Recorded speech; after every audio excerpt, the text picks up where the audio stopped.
We start with 1 hour chart. Just I want to give a quick update. And if we refer to our analysis, we have been looking for buy since the price was within here. We mentioned we're looking for the reversal.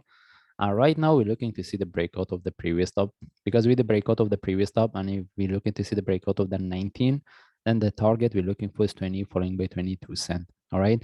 And for those traders, they get the trade for buy either from here or by having entry above this. This is what we discussed in my last analysis. Right now they should move their stop loss to break even if they can, because right now we're looking to see the breakout of the previous top and we want to see the breakout of the 19. Mostly we have to see the breakout of the previous top, because we mentioned if the price couldn't break the previous top, if it continues as a corrective move, we need to be really careful about this one as a flat in relative to this for the next drop. We are not looking for the price to drop, and even we are not looking for sell.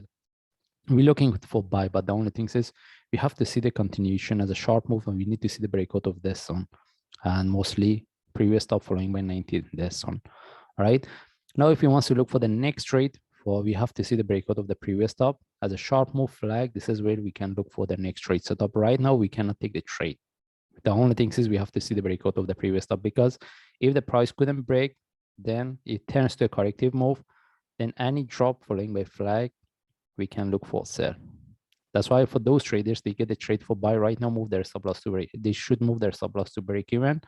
Anyway, we move to daily chart. And we mentioned based on daily chart, since the price broke or tagged the lowest price of this correction, we are done with the first wave correction, and we consider this one as the last wave. That's why if we get any reversal, any opportunity for buy, we will take it. This is what we're looking for. All right. And with the breakout of the 36, we're looking for 41 following by 48 cents as a targets. We're looking for the reversal.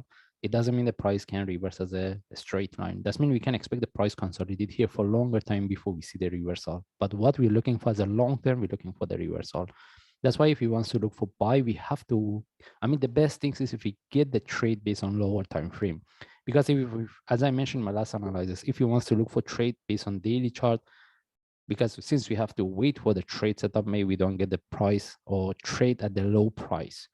All right. By the way, based on daily chart, we don't see any trade setup. We have to move to lower time frame.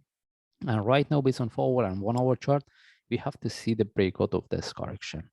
Because if the price couldn't break, then we should be aware of this flat in relative to this for the next drop. The reason we cannot confirm this one is a flat for the next drop, simply because of this shadow. All right. By the way, we just follow the chart. If I see any update, I will share. Thanks.